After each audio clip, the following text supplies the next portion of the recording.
Shri Sanjay Meshram.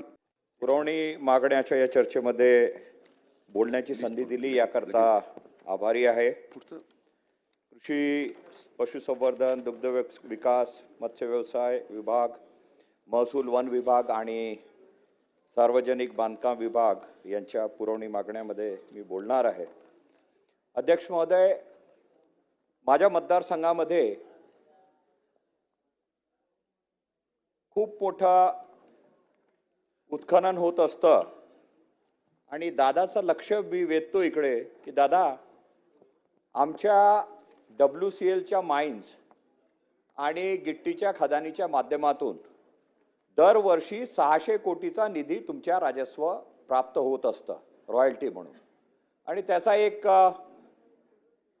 Fund जो आहे DMF तो 30% आमच्या जिल्ह्याला येत असतं.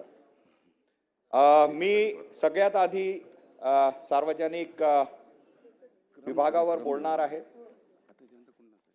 पृष्ठ क्रमांक 79, बाब क्रमांक 121. या वाहतुकीमुळे आमच्या भागातले रस्ते पूर्णपणे खराब झालेले आहेत आणि मागच्या 1 वर्षामध्ये सार्वजनिक विभागांकडून एकही बजेटमध्ये पैसा सँक्शन झालेला नाही. औचित्याच्या मुद्द्यामध्ये मी हा मांडण्याचा प्रयत्न केला. लॉटरीमध्ये नंबर नाही लागला, ते पत्र मी सार्वजनिक मंत्र्यांकडे पोहोचवलेलं आहे. म्हणजे राजस्व आमच्या विभागातून घ्यायचा आणि आमच्याकडे एकही पैसा न द्यायचा. मग हे जीव घेणे जे खड्डे झालेले आहेत, मागच्या 1 महिन्यापासून 10 लोकांचा मृत्यू माझ्या याच्यामध्ये झालेला आहे. याची कृपया नोंद घ्यावी. आणि मग आज DMFच्या माध्यमातून अतिरिक्त निधी आम्हाला प्राप्त करून द्यावा अशी मागणी मी आज या सभागृहामध्ये ठेवतो आहे. अध्यक्ष महोदय, कृषी अंतर्गत तुम्हा सगळ्यांना माहितीच आहे, अनेक वक्ते बोललेले आहेत. पृष्ठ क्रमांक 30, बाब क्रमांक 47 महसूल विभागाचा आहे.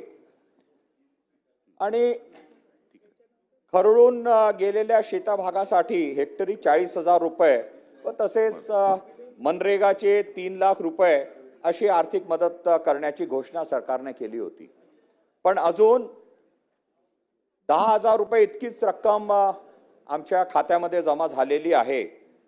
40,000 रुपये प्रति हेक्टरची मदत त्वरित या सगळ्या लोकांना देण्यात यावी आणि 3 लाख रुपयांची आर्थिक मदतीचा हा जो ही जी प्रक्रिया आहे त्याला ताबडतोब पुढे नेण्याची विनंती या चर्चेच्या माध्यमातून मी करतो आहे.